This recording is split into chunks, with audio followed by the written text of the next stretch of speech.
त्याला आपण बंडू बॉस म्हणतो ते, पण परभणी शहराकडे सुद्धा लक्ष देता नाही आलं, म्हणून परभणीची जनता त्याला माफ यावेळेस नाही करणार. त्या चिन्हाचं काय महत्व आहे? माणसं महत्व आहे, पक्ष महत्वाचा आहे, विचार महत्वाचा आहे, देश महत्वाचा आहे. तर लोकांशी भरपूर लोकांना बोललो, रिक्षा चालकांना बोललो, त्यांना रस्त्याचा खूप मोठा इश्यू आहे इथे. परभणी जिल्ह्याची प्रगती थोडी स्लो नाही वाटत? मला सगळं सांगू दे ना. कोणतं विकासाचं मॉडेल तुम्ही नजरेसमोर ठेवून निवडणूक लढताय का? जगातच सांगू शकते. यावेळेस मोदी साहेबाशिवाय पर्याय आहे का सांग तू? मी नाही सांगू शकत. तू सांगू शकत का? पर्याय नाही. आणि म्हणून मोदी साहेब केंद्रात. आपण आहोत परभणी जिल्ह्यामध्ये, आणि परभणी जिल्हा म्हटलं की बोर्डीकर हे नाव खूप मोठं आहे परभणी जिल्ह्यासाठी. सर, आपल्यासोबत आहेत बोर्डीकर साहेब, ज्यांनी जिंतूरची आमदारकी भरपूर वर्ष सांभाळली, आणि आता सध्या लोकसभेची निवडणुकीचा वारा सध्या परभणी जिल्ह्यामध्ये आहे. सो त्या संदर्भामध्ये सरांशी थोड्या गप्पा मारूया. सर, काय म्हणताय परभणी लोकसभा आता सध्या? परभणी लोकसभा ही मागच्या काही दिवसापासून भाजपनी गावापर्यंत, बूथपर्यंत पोहोचण्याचं काम केले. 2 वर्ष 2.5 वर्षामध्ये एवढं जाळं प्रत्येक माणसापर्यंत पोहोचण्याचं काम भारतीय जनता पक्षाच्या कार्यकर्त्यांनी केले, आणि त्याचाच फायदा आज जे उमेदवार आहेत महायुतीचे, जानकर साहेब, त्याला होणार आहे.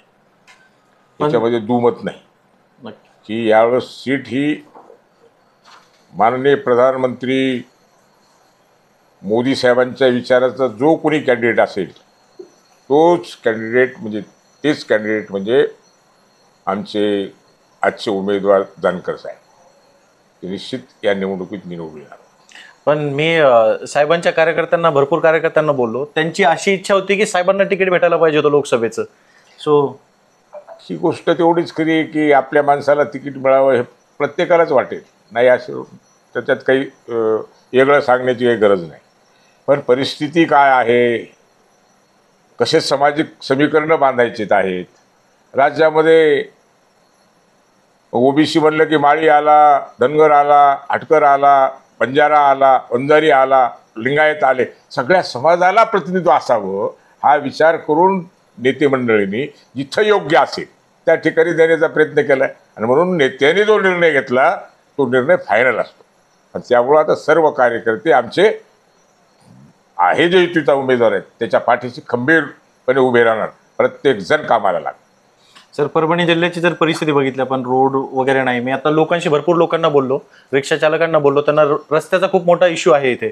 आणि मग आता तुम्ही लोकांमध्ये, माझं म्हणणं तेच आहे, या 10 वर्षामध्ये मोदी साहेबांनी देशात तर परिवर्तन घडवलंच, पण जगामध्ये सुद्धा वेगळी छाप निर्माण केली. की महाराष्ट्रातलेच आपले नेते, आमचे भारतीय जनता पक्षाचे आदरणीय गडकरी साहेब, यांनी देशातल्या कानाकोपऱ्यामध्ये खरं विकास पाहायचा असेल, काम पाहायचं असेल तर उत्तरांचलला जाऊन पहा, चायनाच्या बॉर्डरवर जाऊन पहा, पाकिस्तानच्या बॉर्डरवर जाऊन पहा, खरं चित्र तुम्हाला पाहायला मिळेल. आणि तेवढंच नाही तर परभणी जिल्ह्याच्या संदर्भामध्ये जर सांगायचं असेल तर जिंतूर ते परभणी, परभणी ते गंगाखेड, परभणी ते वसमत, वसमत ते नांदेड, नांदेड औंढा, औंढा ते जिंतूर, जिंतूर ते जालना, देवगाव फाटा, देवगाव फाटा ते सेलू, सेलू ते पाथरी, परतूड, सेलू, कोल्हा. अरे असा कोणता रस्ता राहिलाय की ज्याला मंजुरी मिळाली? पण सर, बाकीची आपण प्रगती जर बघितली दुसऱ्या जिल्ह्यांची, त्यांचं जर कंपॅरिझन केलं तर परभणी जिल्ह्याची प्रगती थोडी स्लो नाही वाटत? मला सगळं सांगू दे ना. हे सगळं घडले भारतीय जनता पक्षाच्या काळामध्ये, आणि 20 वर्ष झाला हा आमचा सहकारी संजय, ज्याला आपण बंडू बॉस म्हणतो, ते आमचे मित्रच आहेत ना ते. अरे 2 वेळेस आम्हीच जीवाचं रान केले. अरे मग त्याला 10 वर्ष झाले, 2 वर्ष 2 टर्मला आमदार पाहिला, की 2 टर्मला खासदार की. ठीक आहे, जिल्ह्यातल्या कोणत्या तालुक्यात काय दिलं काय नाही दिलं ते हे सगळ्या जगालाच माहीत आहे, पण परभणी शहराकडे सुद्धा लक्ष देता नाही आलं, म्हणून परभणीची जनता त्याला माफ यावेळेस नाही करणार. नाही करणार म्हणजे करणार नाही.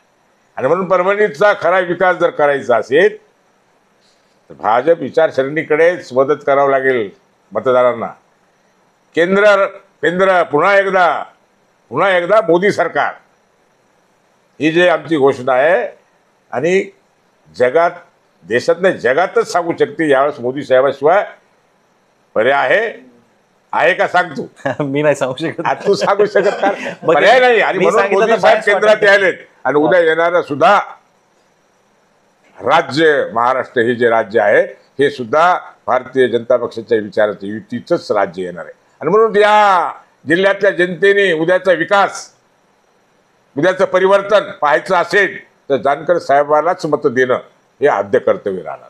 कोणत्या चिन्हावरती ते लढतील सर? चिन्ह असू द्या, चिन्हाचं काय महत्व आहे? माणसं महत्व आहे, पक्ष महत्वाचा आहे, विचार महत्वाचा आहे, देश महत्वाचा आहे. देशाचं एवढं वैभव या 10 वर्षाच्या काळामध्ये जगातला प्रत्येक देशातला माणूस मोदी साहेबांकडे वेगळ्या नजरेनं पाहतो. आणि म्हणून भारतातल्या नागरिकांनी, मतदारांनी सुद्धा मोदी साहेबांना त्या दृष्टीनं ताकद देण्याचं काम, मग ते जानकर साहेबांचं उद्या कोणतंही चिन्ह येईल. काय त्यांनी जे चिन्ह दिले ते मला वाटतं शिट्टी दिली, आपला शेप दिले, खाण्याची शेप आपली, आणि त्यांनी ट्रॅक्टर दिले. कोणतं येईल ना, चिन्ह महत्वाचं नाही. आणि भारतीय जनता पक्षाची एवढं जाळं आहे, प्रत्येक बूथवर 30-40 तरुणांची, युवकांची जी आमची कमिटी आहे, एका सेकंदामध्ये प्रत्येक माणसाला जानकर साहेबांनी घेतलेलं चिन्ह पोचू शकते आणि पोचणार.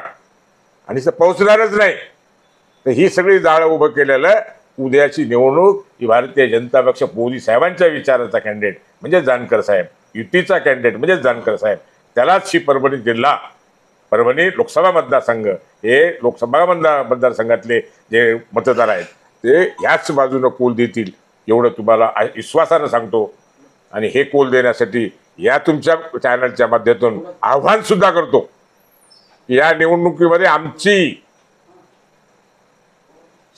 मान वाढवायचा असेल, शान वाढवायची असेल तर मोदी साहेबांच्या विचाराचा युतीचा उमेदवार म्हणजे जानकर साहेबाला पूर्ण मतदान करायचं, ताकद द्यायची, त्याला मोठ्या संख्येने निवडून आणायचे, एवढीच या निमित्ताने जनतेला, कार्यकर्त्याला आणि सर्वांना आवाहन करतो. सर अजून एक प्रश्न, परभणी जिल्ह्यासाठी कोणतं विकासाचं मॉडेल तुम्ही नजरेसमोर ठेवून निवडणूक लढताय का? आता परभणी जिल्ह्यासाठी विकासाचे मॉडेल तर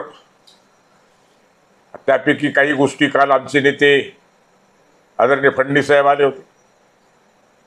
समृद्धी मार्ग झालाय, त्याला त्याचा जोडून जालना ते नांदेड होतोय दुसरा टप्पा. आणि या तिसऱ्या टप्प्याच्या संदर्भात जी चर्चा केली त्याला नाव तिने मला वाटतं काल सांगत असताना नागपूर ते गोवा, आणि तो परभणी जिल्ह्यातून जातोय. 2 ते 3 तालुके कव्हर होतात त्याला. एक्सक्लुझिव्ह न्यूज आहे. परभणी जिल्ह्यातून आणि 2 ते 3 तालुके कव्हर होत आहेत. आणि या 3 तालुक्याच्या या रोडवर मोठमोठे इंडस्ट्री उभ्या करण्याच्या दृष्टीनं MIDC, प्रत्येक ठिकाणी MIDC नवीन घोषणा. आणि त्या सगळ्या कामामध्ये भारतीय जनता पक्षाची नवीन पिढी जी आता यायली, एक परिवर्तनाची लाट ही तुम्हाला पाहायला मिळेल.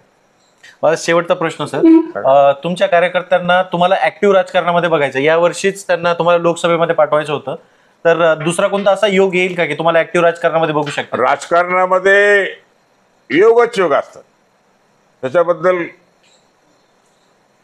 काही काळजी आणि चिंता कार्यकर्त्यांनी करण्याची गरज नाही. मी 2090ला पहिला आमदार झालो, दुसऱ्यांदा 2095ला आमदार झालो, तिसरा 99ला पण. कार्यकर्ते आज याच्यापेक्षाही फार नर्वस होते.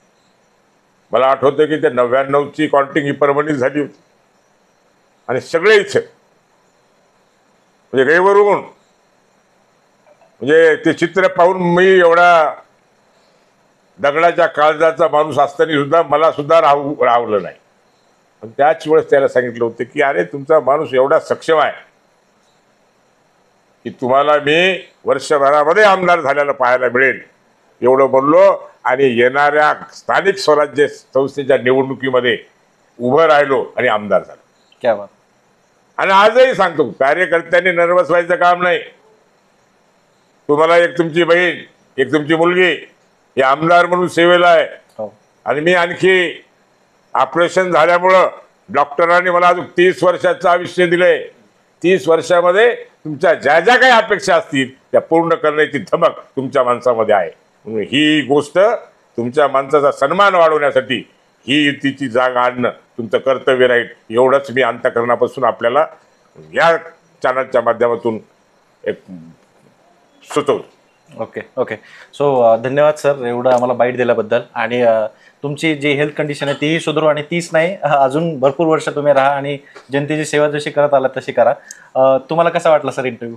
चालेल. इंटरव्ह्यू विचारलं, तू जिंतूरचा आहेस त्यामुळे मला थोडा तुझ्याबद्दल सुद्धा खरं पाहिजे हे पहिल्यांदाच तू माझ्यासमोर आला. आणि जिंतूरचे 1-2 पाहतो मी व्हॉट्सअपवर वगैरे चॅनल, त्यावेळेस पण ते प्रत्यक्षात नाही भेट झाली. पण आज एवढं टेक्नॉलॉजी एवढी पुढे गेली हे तुझ्या निमित्ताने मला पाहायला मिळालं. खरंच तुझं कौतुक करावं. तुला या गोष्टीमध्ये जी काही अडचण असेल, जी काही गरज वाटत असेल, केव्हाही तू माझ्याकडे, तुला मदत करण्याची माझी मनापासून इच्छा आहे. बस एकदा सर सांगत ना की सचिन स्पेसला सबस्क्राईब करा. सचिन स्पेसला सबस्क्राईब करा. ओके. सो धन्यवाद सर. हे होते, म्हणजे यांना इंट्रोडक्शनची गरज नाही आहे. आणि खूप खूप धन्यवाद सर इंटरव्ह्यू दिल्याबद्दल. धन्यवाद. आमच्या काळात काय, तुमच्या काळात आलं बरोबर या सगळ्या गोष्टी. चहा दे सांग, चल काय झालं.